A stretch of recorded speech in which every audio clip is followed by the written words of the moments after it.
வணக்கம் நண்பர்களே. தமிழக அரசியலில் முக்கியமான ஒரு 3 டாப்பிக்கை இந்த பதிவில் பார்க்க போகிறோம். முதல் டாபிக் என்ன பார்க்க போகிறோன்னா, தமிழகத்தில் அரசு பள்ளியில் படிக்கக்கூடிய மாணவ மாணவிகளுக்கு கவர்மெண்ட்டு சைக்கிள் கொடுப்பாங்க பார்த்தீங்களா, விலையில்லா சைக்கிள் கொடுப்பாங்களே, அந்த சைக்கிள் குறித்து புகார் வந்திருக்கு.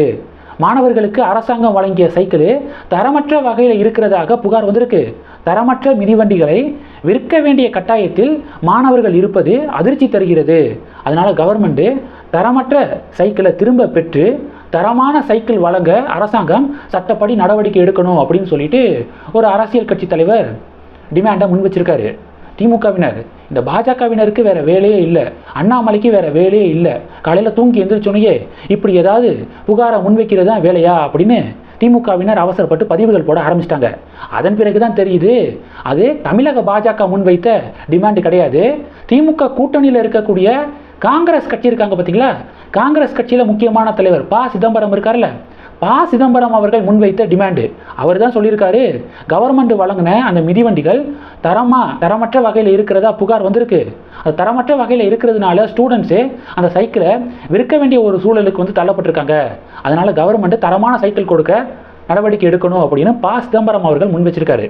ரெண்டாவது டாபிக் என்ன பார்க்க போகிறோம் அப்படின்னா, தமிழக பாஜகவுடைய மாநில தலைவர் இப்போ முக்கியமான ஒரு டிமாண்டை முன் வச்சிருக்காரு.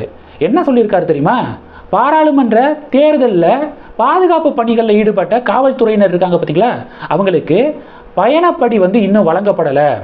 ஆல்ரெடி மார்ச் 16 ஜூன் 6 வரைக்கும் 83 நாட்களுக்கு தேர்தல் பாதுகாப்பு பணியில் ஈடுபடக்கூடிய காவல்துறையினருக்கு பயணப்படி வழங்க கவர்மெண்ட் ஒப்புதல் தெரிவித்து ஜிஓவும் அரசாணையும் வெளியிட்டுட்டாங்க.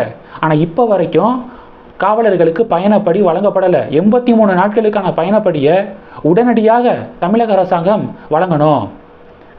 தேவையில்லாத வீண் ஆடம்பர செலவுகள், விளம்பரத்துக்கு கோடி கோடியாக செலவு பண்ணக்கூடிய தமிழக அரசாங்கம் முக்கியமாக காவலர்களுக்கு ஆல்ரெடியே காவலர்களுடைய கைகளை கட்டி போட்டுருச்சு திமுக அரசாங்கம்.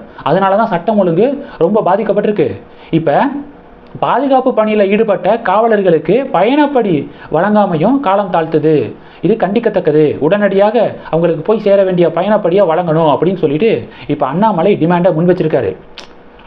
அண்ணாமலை முன்னாள் காவல் அதிகாரியா, அதனால காவலர்களுக்கு என்னென்ன வேணும், அவங்களுக்கு என்ன தேவைப்படும் அப்படிங்கிறத கரெக்டாக பாயிண்டாக அடிக்கிறாரு மலை. இது ரெண்டாவது டாபிக். மூணாவது டாபிக் என்ன பார்க்க போகிறோம் அப்படின்னா, பெரிய ஒரு பஞ்சாயத்துங்க. என்னன்னா, அயோத்தி ராமர் கோவிலுடைய மேற்கூரையில் மழைநீர் லீக் ஆகுது. இங்கெல்லாம் கடுமையான மழை பொழிவா, அப்போ மழை ரூஃபில் லீக் ஆகுது அப்படின்னு சொல்லிட்டு ஒரு ஃபேக்கான ஒரு செய்தி பகிரப்பட்டுச்சு. கோவில் நிர்வாகம் என்ன சொல்லிட்டாங்கன்னா, முழுக்க போய் ஒரு சொட்டு நீர் கூட லீக் ஆகலை, அக்யூரேட்டாக ஃபென்டாஸ்டிக்காக நாங்கள் கட்டியிருக்கோம், இது ஒரு வதந்தி, திட்டமிட்ட வதந்தி அப்படின்னு சொல்லிட்டு கோவில் நிர்வாகமும் அஃபிஷியலாக விளக்கம் கொடுத்துட்டாங்க. அந்த விளக்கத்தை படித்து பார்க்காம இன்னும் திராவிட கட்சிகளை சேர்ந்த சில பேர் என்ன பண்ணுறாங்க அப்படின்னா, தஞ்சாவூர் பெரிய கோயில் இருக்குது பார்த்தீங்களா, தஞ்சாவூர் பெரிய கோயிலை கம்பேர் பண்ணி பிசிகாவில் இருக்கக்கூடிய ஒருத்தங்களாம் இந்த சீரியல் ஆக்ட்ரஸ் அவங்களாம் என்ன சொல்லியிருக்காங்க தெரியுமா, தஞ்சாவூர் பெரிய கோவில் கட்டி எத்தனை வருஷம் ஆயிடுச்சு, 1000 வருஷத்துக்கு மேலே ஆச்சு, இன்னும் எந்த ஒரு நீரும் இந்த ரூஃபில் இருந்து நீர் ஒழுகிறது இது மாதிரி இப்போ வரைக்கும் நடக்கலை. ஆனால் கட்டி 6 மாதத்தில் அயோத்தி ராமர் கோவிலில் ரூஃபில் இருந்து நீர் லீக் ஆகுது. இதுதான் சங்கி மாடல், தஞ்சாவூர் பெரிய கோவில் திராவிட மாடல் அப்படின்னு சொல்லிட்டு பேசியிருக்காங்க. முதல்ல அயோத்தி ராமர் கோவிலில் நீர் லீக் ஆகலை அப்படிங்கிறது ஃபஸ்ட்டு ஃபேக்ட்டு. ரெண்டாவது ஃபேக்ட் என்ன அப்படின்னா, தஞ்சை பெரிய கோவிலுக்கும் திராவிட மாடலுக்கும் என்ன சம்பந்தம் அப்படிங்கிறது தான் பேசிக்கான ஒரு கேள்வியாக இருக்குது. இந்த திராவிடம் அப்படிங்கிற வார்த்தையே பயன்படுத்தப்பட்டது எப்போ, இப்போ தான் ஒரு 100 வருஷத்துக்குள்ளாக தான் திராவிடம் அப்படிங்கிற வார்த்தையே பயன்படுத்தப்பட்டுச்சு. ஆனால் தஞ்சாவூர் பெரிய கோவில் கட்டி எத்தனை வருஷம் ஆயிடுச்சு, 1000 வருஷத்துக்கு மேலே ஆயிடுச்சு. ராஜராஜ சோழன் தமிழ் மன்னன், அது தமிழ் மாடல். ஓகே, தமிழ் மன்னர்களுடைய கட்டிடக்கலை தமிழ் மாடல் அப்படிங்கிறதான் கரெக்டான அர்த்தமாக இருக்கும், கரெக்டான வார்த்தையாக இருக்கும். சம்மந்தமே இல்லாமல் இதுக்கும் திராவிட மாடலுக்கும் என்ன லிங்க்கு அப்படிங்கிறதான் பாஜகவினர் உட்பட நிறைய பேர், நாம் தமிழர் கட்சியை சேர்ந்தவர்கள் இவங்கெல்லாம் கேள்விகளை எழுப்புறாங்க.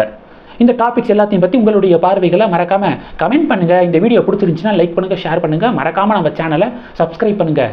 மேலும் நம்ம சேனலுக்கு சப்போர்ட் பண்ணணும் அப்படின்னு ஆசைப்பட்டீங்கன்னா, நான் பேசக்கூடிய வீடியோக்கு கீழே நன்றி அப்படிங்கிற ஆப்ஷன் இருக்குது, அதை கிளிக் பண்ணி உங்களால் முடிந்த தொகையை சேனல் வளர்ச்சிக்காக கொடுத்து உதவி செய்யலாம். இல்லை ஜாயின் பட்டனை கிளிக் பண்ணி நம்ம சேனலுக்கு மெம்பராக ஆகலாம். நன்றி, ஜெய் ஹிந்த்.